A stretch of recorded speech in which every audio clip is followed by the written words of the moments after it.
पढ़े हैं एक डायग्राम को ड्रॉ करने के फ्रॉम द पैसेज, अब उनको इम्प्लीमेंट करते हैं। सो पहली एग्जांपल जो हमारे पास है उसमें स्टेटमेंट ये है कि 7 person lives in a street having house in line. सात हैं वो एक स्ट्रीट के अंदर ही रहते हैं जिनके घर के हैं एक ही लाइन के अंदर है। As you can see that कि यहाँ पे मेंशन नहीं किया गया what are the names of the person who live in the same street. तो हम क्या करते हैं, लेट्स सपोज हम ये कर लेते हैं जी कि हमारे पास जो 7 लोग हैं वो क्या हैं, they are A B C D E F and G। These are the 7 people जो क्या हैं वो एक स्ट्रीट के अंदर रहते हैं। अब अगर हम पहली स्ट्रीट, अच्छा ओके, अब ये 7 लोग हमने ले लिए और इसी तरह से हम उनके 7 घर ले लेते हैं। 1 2 3 4 5 6 7। दीज आर द 7 हाउसेज, ये 7 घर हो गए जो जिनके अंदर ये 7 लोग रहते हैं। अब हम कंडीशन के हिसाब से इन 7 घरों को फिल करेंगे। सबसे पहले वो क्या करें, A lives in the corner house. जो ए है वो कॉर्नर हाउस यानी कि जो कॉर्नर वाला घर है उसमें रहता है। अब यहाँ पे देखा जाए तो कॉर्नर वाले 2 घर हैं हमारे पास। ओके, सो सबसे पहले अगर हम ड्रॉ करें तो देखें 1 2 3 4 5 6 और ये सब। अब देखें, अब ए या तो इस कॉर्नर वाले घर में रह सकता है या दूसरी पॉसिबिलिटी ये है कि ए यहाँ पे रह रहा होगा। अब ये 2 पॉसिबिलिटी सिर्फ हमारे पास क्रिएट हो सकती हैं एज यू कैन सी। तो हमारे पास ये 2 पॉसिबिलिटीज हमने कर ली हैं। ओके, ए या तो पहला जो कॉर्नर वाला हाउस है वो लेफ्ट साइड से जो कॉर्नर वाला हाउस है उसमें रह रहे हैं, या फिर दूसरी पॉसिबिलिटी ये है, अभी सिर्फ पहली कंडीशन को हम फॉलो कर रहे हैं। सो या फिर ए क्या होगा, राइट साइड से जो हमारे पास कॉर्नर वाला घर होगा उसमें रह रहा होगा। ओके, तो हमने पहली कंडीशन के हिसाब से ये 2 सीक्वेंस जनरेट कर ली। ओके, अब आगे नेक्स्ट फर्दर मूव करते हैं। सी इज बिटवीन ई एंड जी। जो सी है वो ई और जी के दरमियान में है। ठीक है, अब सी जो है ई और जी के दरमियान में है। सो इन दैट केस अगर हमारी ये पहली चीज़ कंप्लीट हो गई है तो मैं नीचे लाता हूँ। अब ये पहली कंडीशन के हिसाब से। अब दूसरी कंडीशन ये कह रही है जी सी जो है ई और जी के दरमियान में है। ई और जी के दरमियान में है सी, तो इट मीन ई, और ये जी आगे इनके दरमियान में क्या है, सी यहाँ पे आ गया हमारे पास। अब ये भी 2 पॉसिबिलिटीज़ हैं इसके अंदर, कैसे, जी पहले आ जाए, सी और ई। अब देखें ये दोनों जो मैंने नीचे ड्रॉ किए हैं सीक्वेंसेस, ये दोनों सीक्वेंसेस ये जो सेकंड कंडीशन है उसको सेटिस्फाई करेंगे that C is between E and G. C जो है ई और जी के दरमियान में, तो दोनों कंडीशन इस चीज़ को सेटिस्फाई करें। ओके, हमारे पास ये पॉइंट भी हमने ड्रॉ कर लिया। अब थर्ड पॉइंट क्या है, there is 1 house between D and F. F और डी के दरमियान एक घर रहता है हमारे पास। ओके, हम थर्ड कंडीशन बना लेते हैं। So there is 1 house between D and F, तो हम लिख लेते हैं जी डी और एफ के दरमियान में क्या है, एक घर है। एक घर है लेकिन किसका है ये हमें नहीं पता, तो मैं खाली एक ब्लैंक स्पेस छोड़ देता हूँ। इसी तरह से इसके अंदर भी 2 कॉम्बिनेशन बनेंगे, एफ कॉमा डी हमारे पास आ गया। ये इस तरह से हमारा ब्लैंक, तो ये ब्लैंक हाउस का मतलब ये है कि उन्होंने कहा कि there is 1 house between D and F और एफ एंड डी, तो दोनों। अब देखें ये इसलिए है कि क्योंकि हम लेफ्ट टू राइट रीड करेंगे तो ये ऊपर वाला ठीक है, राइट टू लेफ्ट रीड करेंगे तो एफ एंड डी ये ठीक है। F is neighbour of G. अब क्या है, F is neighbour of G. F क्या है, जी का नेबर है। अब ज़रा इस पॉइंट को गौर से देखें कि F is a neighbour of G. F जो है वो जी का नेबर है हमारे पास। अब वो 2 पॉसिबिलिटीज़ क्या बन सकती हैं, अब वो हम राइट डाउन कर लेते हैं फोर्थ कंडीशन। अब देखें F is a neighbour of G. अब नेबर इस तरह से भी हो सकता है जी का, या इस तरह से भी नेबर हो सकता है। ये 2 पॉसिबिलिटीज़ बन सकती हैं। Mean F is a neighbour of G. ठीक है, अब दोनों साइड से ये नेबर है, ये लेफ्ट साइड से नेबर हो गया और नीचे क्या है, राइट वाली साइड से नेबर हमारे पास बन गया। सो ये भी हमारे पास कंडीशन हमने राइट डाउन कर ली। अब इन कंडीशन को समराइज़ कैसे करेंगे वो मैं सारा आपको बताता हूँ। अब फिलहाल फिफ्थ पॉइंट आप देखें। फिफ्थ पॉइंट में क्या है, there are 2 houses between A and G. A और जी के दरमियान में क्या है, 2 हाउसेज हैं। ए और जी के दरमियान 2 हाउसेज हैं, A and G between 2 houses. अब ये इस तरह से भी हो सकता है। दूसरी पॉसिबिलिटीज़ क्या है, दूसरी पॉसिबिलिटी क्या है, ए और जी के दरमियान 2 हाउसेज हैं। ये इस तरह से हमारी पॉसिबिलिटी बन गई, ए और जी के दरमियान क्या हो गए, 2 हाउसेज हमारे पास क्रिएट हो गए। 5 जो रूल्स हैं हमने उनको रिप्रेजेंट कर दिया है यहाँ पर। मैं दोबारा रिपीट कर देता हूँ। 7 person live in a street, हमने उनको नेम दे दिए A B C D E F and G. Further उनके जो हाउसेज हैं उनको हमने ये अंडरलाइन के थ्रू या लाइन डैशेस जो हमने ड्रॉ किए हैं इसके थ्रू हमने 7 हाउसेज को रिप्रेजेंट कर दिए। Based on the first condition उन्होंने क्या जी, जो ए है वो कॉर्नर हाउस में रहता होता है। अब कॉर्नर हाउस 2 तरह से, एक लेफ्ट साइड से कॉर्नर हाउस आ सकता है या राइट साइड से। तो पहली पॉसिबिलिटी के अंदर हमने कॉर्नर जो बनाया, जिस हाउस में प्लेस किया, एक वो लेफ्ट साइड से कॉर्नर है और दूसरी पॉसिबिलिटी में राइट साइड से जो कॉर्नर हाउस है उसमें एक को प्लेस कर दिया। सेकंड कंडीशन थी सी इज़ बिटवीन ई एंड जी। जो सी है वो ई और जी के दरमियान में आता है, ठीक है। सी जो है ई और जी के दरमियान में आता है, ये हमने यहाँ पे ड्रॉ कर दिया।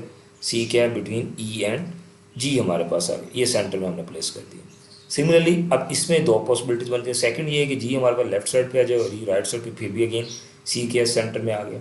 थर्ड पे जाए तो there is one house between D and F, D और एफ के दरमियान एक हाउस है, ये हमारे पास वन हाउस आ गया। अगेन वन हाउस का आ गया, it mean there is an empty house, बाद में उसको कोई नेम एलोकेट कर देंगे, बट स्टिल कोई नेम गिवन नहीं किया गया थर्ड कंडीशन में।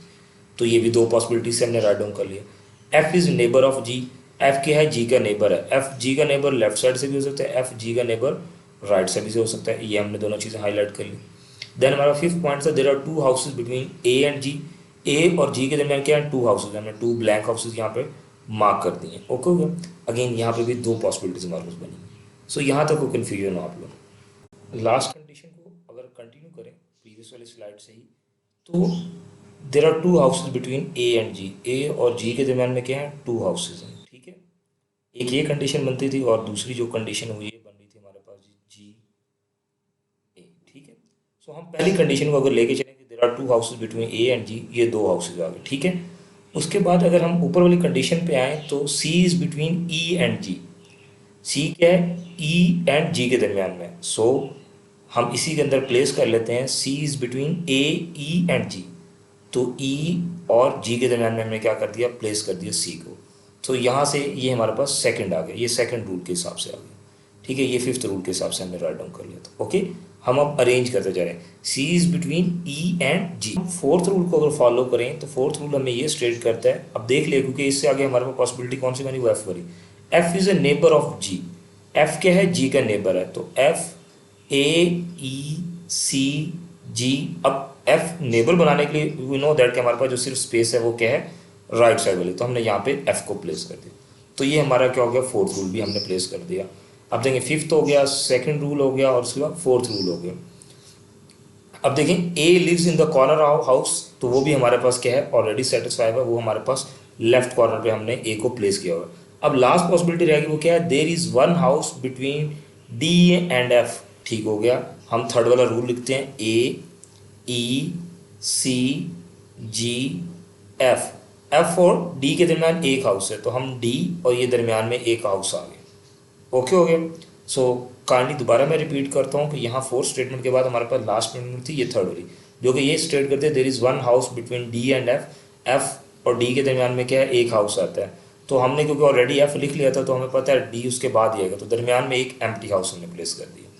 सो अगर आपको रिमेंबर हो तो नेम ऑफ द पर्सन लिए थे वो A B C D E F और जी लिया था। सो अगर आप देखें ए ई सी जी एफ डी आ गया, तो हमारे पास रिमेनिंग कौन सा है, हमारे पास रिमेनिंग है जी सिर्फ बी, तो यहाँ पे क्या आ जाएगा, वो बी प्लेस हो जाएगा। So this is the sequence, this is the diagram जो कि हमने ड्रॉ कर लिए जी। Any question? सो अगर आप इस डायग्राम लास्ट वाली जो डायग्राम बनी है ए ई सी जी एफ बी डी, अगर आप इस डायग्राम को देखें और दोबारा इस पैसेज को या इस कंडीशन को आप रीड आउट करें, यू विल नो कि ये ठीक है। For example 7 live in a street having house in a line, okay 7 लोग हैं, ऑब्वियसली काउंट कर लिया। ए लिव्स इन कॉर्नर हाउस, ठीक है, जो ए है वो कॉर्नर वाले घर में रहता है, A lives in a corner house, ठीक है, ये हमने हो गया mention. C is between E and G, C क्या है, ई और जी के दरमियान में, ये कंडीशन भी सेटिस्फाई हो गई। There is one house between D and F, D और एफ के दरमियान में एक हाउस है, तो यस देर एक हाउस है। F is a neighbour of G, F is a neighbour of G. There are two houses between A and G, A और जी के दरमियान में टू हाउसेज हैं, तो यस ये दो हाउसेज आ रहे हैं ए और जी के दरमियान में। सो हमारी सारी की सारी जो कंडीशन है वो सेटिस्फाई हो रही हैं। So we have done with the diagram of the first example, हमने फर्स्ट एग्जाम्पल की एक डायग्राम ड्रॉ कर लिए। सो अब इससे रेलिवेंट जितने भी क्वेश्चन अगर आपको एग्जाम में दिए होते हैं तो आप इस डायग्राम को देखते हुए उन क्वेश्चन का आंसर करेंगे, आप फर्दर इस जो पैसेज है या पैराग्राफ है उसको फोकस नहीं करेंगे। क्वेश्चन ये हो सकता है कि in which house person E lives, हमारे पास जो पर्सन ई है वो किस हाउस में रहता है, तो आप बताओ कि हाउस नंबर 2 में वो रहता होता है। क्यों? आपके इसमें सीक्वेंस बनी हुई है, आपको इसमें जाने की ज़रूरत नहीं है, ठीक है। अब एक और क्वेश्चन ये आ सकता है, dash is between G and B, G और बी के दरमियान कौन सा घर है, तो आप जी और बी के दरमियान घर अपनी नोटेशन को देख के बता दोगे F. Although this information not in this scenario, but अब हमने सीक्वेंस बना रहे तो आप बता सकते हो कि जी और बी के दरमियान कौन सा हाउस है, दैट इज एफ। तो इस तरह से आप क्वेश्चंस के आंसर कर देते हैं. In announcing the result of the physical exam the coach has given the following information. Number 1, none of the athlete is exactly the same weight as the another athlete. K is heavier than L but lighter than H. I is heavier than J. Both F and G are heavier than H. तो first of all अगर हम देखें तो हमारे पास जो entities हैं वो हैं F, G, H, I, J, K, L. सो अब कोई अगर स्टूडेंट के सर यहाँ पर उन्होंने 7 कॉलेज स्टूडेंट कहा गया तो अगर सिंपल हम A, B, C, D, E, F और G अगर ले लें तो सर को प्रॉब्लम होगी. Obviously yes there will be problem. Why? Because उन्होंने नेम ऑलरेडी खुद ही मेंशन कर दिए. अगर तो नेम ना गिवन होते देन हम अपनी तरफ से नेम कर सकते थे. But as you can see कि क्वेश्चन के अंदर ऑलरेडी नेमिंग उन्होंने करके दे दी है हमें कि F, G, H, I, J, K and L these are the 7 athletes. So हम क्या करेंगे, अपनी कोई भी नोटेशन यूज़ करने से गुरेज करेंगे. ओके नेक्स्ट, अब फर्स्ट अगर रूल को हम फॉलो करें तो फर्स्ट रूल ये all the weights of the athletes are unequal. So इससे हम ये डिड्यूस कर लेंगे कि हर जो एथलीट है उसका दूसरे एथलीट के साथ जो वेट है वो क्या है, डिफरेंट है. So it mean there is no और सच रिलेशनशिप. आप चाहें तो आप इसे इनइक्वालिटी के साथ रिप्रेजेंट कर सकते हैं. Mean of F is not equal to G, G is not equal to H, H is not equal to I, I is not equal to J and J is not equal to K is not equal to L. It mean इनमें से कोई भी एक दूसरे के equal नहीं है in term of their weight. तो पहला रूल अगर आप लिखना चाहें तो आप इस तरह से मेंशन कर सकते हैं. अदरवाइज बस ये रिमेंबर रखना है कि यहाँ पे कोई भी दो जो प्लेयर्स हैं उनका वेट इक्वल नहीं है. सो सेकंड रूल पे मूव करते हैं. सेकंड रूल क्या कहते हैं, के is heavier than L but lighter than H. जो हमारे पास के है वो क्या है, it is heavier than L. Heavier than L का मतलब होता है के का जो वेट है वो एल से क्या है, ज़्यादा है. तो K greater than L, weight of K is greater than L. It mean K is heavier than L but it is lighter than H. Lighter than H का मतलब ये है कि एच से इसका वेट क्या है, कम है. सो इट मीन हम इस तरह से रिप्रेजेंट कर लेंगे. ये हमारे पास एक बेसिक रिलेशनशिप बन गया based on condition number 2. Third हमारे पास जो पॉइंट है, I is heavier than J.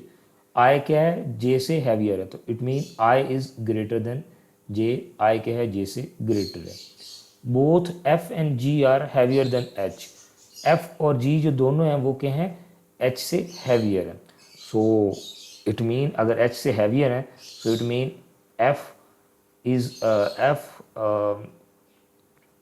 And G are heavier than H. आप इस तरह से रिप्रेजेंट कर सकते हैं, or G F great heavier than H. आप ये दो कंडीशन के साथ रिप्रेजेंट कर सकते हैं. बिकॉज हमें एफ और जी की प्लेसमेंट का नहीं बताया हुआ कि, लेकिन हमें ये बताया गया कि एच से ये हैवियर है.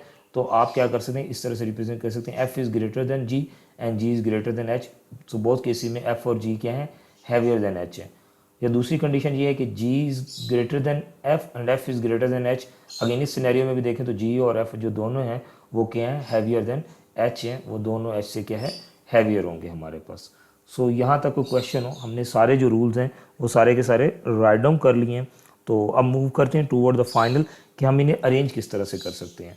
हमने ये चीज़ नोट डाउन कर ली कि हमारे पास जो सेकंड रूल है, अकॉर्डिंग टू सेकंड रूल जो हमारे पास बन रहा है, दैट इज़ के इज़ हैवियर देन एल. सो हम इस चीज़ को इस तरह से राइट डाउन किया था, इस तरह से राइट डाउन कर लेते. अब इसके बाद अगर इसी के ऊपर हम रूल नंबर 4 अप्लाई करें, क्योंकि हम समराइज करने जा रहे हैं, तो इसके बाद मैं इसके रूल नंबर 4 अप्लाई करूँ, both F and G are heavier than H.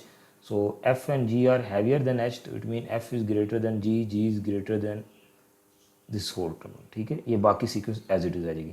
या इन दोनों को कम्बिनेशन, क्योंकि हमें स्पेसिफाई नहीं है, हमें ये सिर्फ पता है कि ये एच से हैवियर है, तो हम इसे G greater than F, F greater than H greater than K greater than L, हम इस तरह से राइट डाउन कर सकते हैं. सो ये दो कम्बिनेशन हमारे पास बन गए. अब फर्स्ट रूल हम ऑलरेडी सेटिस्फाई करें, जिसमें हम पता है हमें कि कोई भी जो दो हमारे पास एथलीट है उनका जो वेट है वो बराबर नहीं है. ओके, तो अगर हम थर्ड रूल को फॉलो करें, जो हमारे पास थर्ड रूल रह गया, सो इसको देखें तो I is heavier than J. I क्या है, हैवियर देन जे, ये चीज़ है, लेकिन हमें ये नहीं बताया कि इनके इन बिटवीन कितने एथलीट आते हैं. सो इस चीज़ को देखें तो इसके दरमियान ये भी हो सकता है कि आई हमारे पास क्या है G, greater than, I is greater than F greater than J, इस तरह से हो जाए.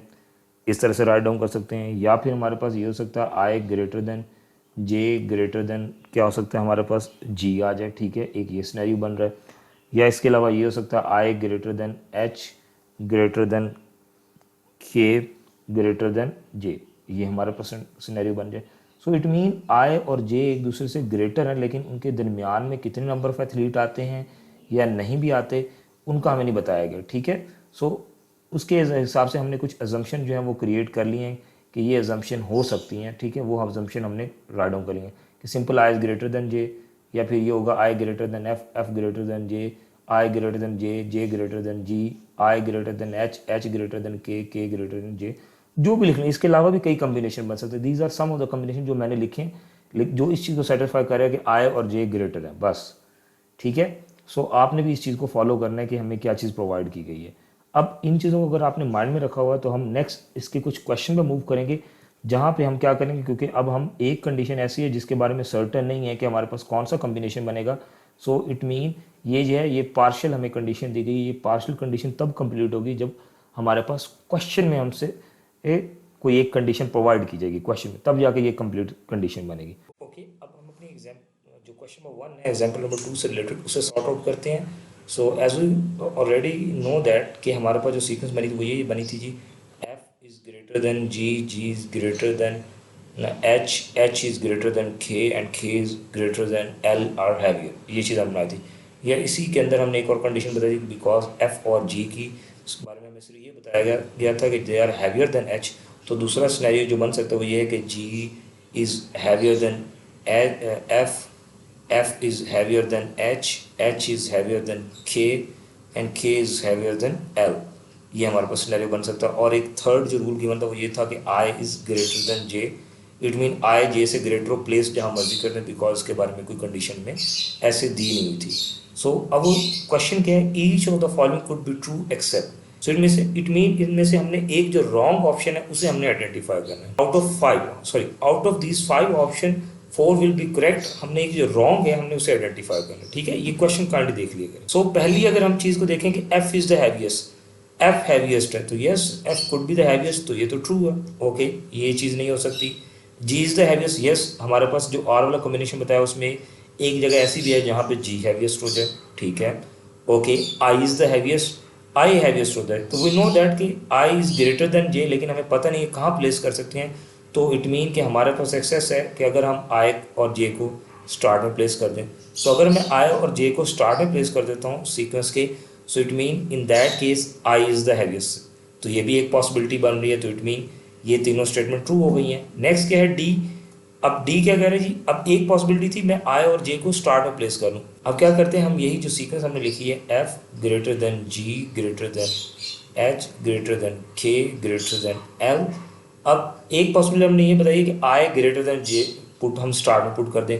अब यही चीज़ है हम इसे अगर लास्ट में पुट कर दें आई ग्रेटर देन जे, तो आप स्टिल देखें आई ग्रेटर देन जे वाली कंडीशन भी सेटिस्फाई हो रही है और बाकी जितनी क्वेश्चन में स्टेटमेंट दी हैं वो भी फुलफिल हो रही हैं, ठीक है। अब ये भी एक पॉसिबिलिटी बन रही है हमारे पास। सो इन दैट केस अब जो पॉसिबिलिटी बन रही है, तो अब आप डी वाला ऑप्शन देखें क्या ये यहाँ पे सेटिस्फाई हो रहा है। More than 3 athletes are heavier than K, यानी कि मोर देन 3 एथलीट्स हैं जो के से क्या है, हैवियर है। तो अगर आप इस पहले वाले डायग्राम को भी देखें, सिर्फ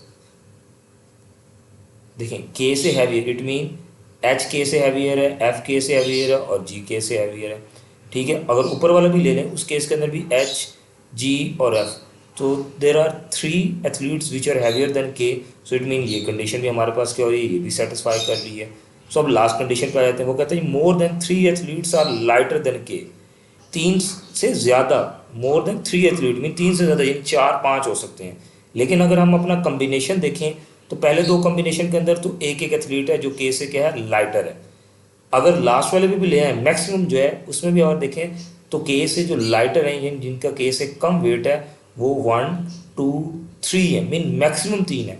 लेकिन यहाँ पे क्या कहा गया, मोर देन 3, इट मीन 3 से ज़्यादा होंगे, लेकिन यहाँ तो मैक्सिमम भी 3 बन रहे हैं। So it mean this is a condition जो कि क्या है हमारे पास, दैट इज़ आवर आंसर। ये कंडीशन है जो यहाँ पे सेटिस्फाई नहीं हो रही। So option E is the right answer. Okay, I hope so कि there is no question. So हम नेक्स्ट क्वेश्चन पे मूव करते हैं which is again related to example number 2 and it is question number 2। So question number 2 it is a part of example number 2। हम इसको answer करते हैं। So question ये है कि which of the following if true would be sufficient to determine which athlete is the lightest, कि इनमें से कौन सी कंडीशन है जो सिर्फ काफ़ी होगी ये बताने के लिए कि सबसे लाइटेस्ट सब्जेक्ट कौन सा है। अगेन हमारा जो सॉलिड रूल है उन्हीं सॉलिड रूल को लेके चलते हैं कि आई ग्रेटर देन जे है, okay. And again second rule जो हमें पता है that is G is greater than F, F is greater than H, H is greater than K is greater than L, okay. और एक और जो combination हमारा बन सकता था that is F greater than G, G is greater than H, H is greater than K is greater than L. और I और जे के बारे में हमने ये बताया था, हम इन्हें स्टार्ट में भी प्लेस कर सकते हैं, इसे एंड में भी या इन बिटवीन भी कहीं पे प्लेस कर सकते हैं, बट क्योंकि क्वेश्चन में ये पार्शियल इन्फॉर्मेशन दी गई, पार्शियल कंडीशन दी गई, तो हम इसे प्लेस नहीं करते। ओके, सबसे पहले देखें आई इज़ द हैवीएस्ट। अगर हम आई हैवीएस्ट बना दें, इट इज़ नॉट सफिशेंट। आई बड़ा है सबसे, ये इन्फॉर्मेशन सफिशेंट नहीं है ये बताने के लिए कि हमारे पास सबसे छोटा कौन सा होगा। क्यों? अगर आई सबसे बड़ा भी हो तो मैं यहाँ पे जे प्लेस कर दूंगा और greater than F, greater than G, greater than H, greater than K, greater than L, तो यहाँ से एल हमारे पास लाइटेस्ट आ गया। But again I greater than F, greater than G, greater than H, greater than K, greater than L, greater than J आ जाएगा। So अब यहाँ पे जे बन रहा है। So it mean I is the heaviest, this information is not sufficient to determine कि हमारे पास एग्जैक्टली कौन सा एथलीट है जो सबसे लाइटेस्ट होगा। सो पहली कंडीशन हमारे पास क्या होगी, दैट इज रॉन्ग, ये हमारे पास रॉन्ग हो गई। ओके, अब हम मूव कर रहे हैं बी पे। आई इज लाइटर देन के। आई क्या है, के से लाइटर है, ओके। आई के से लाइटर है तो हम क्या करते हैं, F greater than G, greater than H, greater than K. देखिए हमारे पास ऐसा से आई ग्रेटर देन, यहाँ तक तो है। अब वो कह रहा है आई इज लाइटर देन के। आई क्या है, लाइटर देन के है। सो इट मीन यहाँ पे आई आ जाएगा और यहाँ पे क्या आ जाएगा, जे आ जाएगा। अब ये भी है हमारे पास एक सेंट, लेकिन अगर आप इसी में देखें तो एफ जी एच के आई एल, ठीक है, और फिर जे में प्लेस कर दूँ, यहाँ पे क्या बन रहा है, यहाँ पे बन रहा है जी जे सबसे लाइटेस्ट है, जे सबसे लाइटेस्ट है। सो इट मीन थोड़ी सी सिचुएशन बन रही है जहाँ पे हमें अपने लाइटेस्ट सब्जेक्ट का पता चल रहा है। लेकिन अगर आप देखें तो एक और इसमें कॉम्बिनेशन बन रहा है, F G H greater than K, greater than I, greater than J और ग्रेटर देन एल। अब देखें तो कंडीशन तो आई ग्रेटर देन जे वाली सेटिस्फाई हो रही है, और के क्या है, that is I is lightest than K, वो भी कंडीशन सेटिस्फाई हो रही है। लेकिन आप देखें तो लास्ट वाला जो हमारे पास सबसे लाइटेस्ट है वो एथलीट क्या हो रहा है, चेंज हो रहा है। सो अगेन इस इन्फॉर्मेशन से भी हमें कोई एक ऐसी इन्फॉर्मेशन नहीं मिल रही जो सस्टेन कर रही हो, जिससे हमें पता चल रहा हो कि हमारे पास एंड में सबसे लाइटेस्ट सब्जेक्ट कौन सा है। तो अगेन इससे भी काफ़ी सारे कम्बिनेशन जनरेट हो रहे हैं, कोई एक कम्बिनेशन फाइनलाइज नहीं हो रहा। So it mean this information is wrong as well. K is heavier than J, K J से हैवियर है।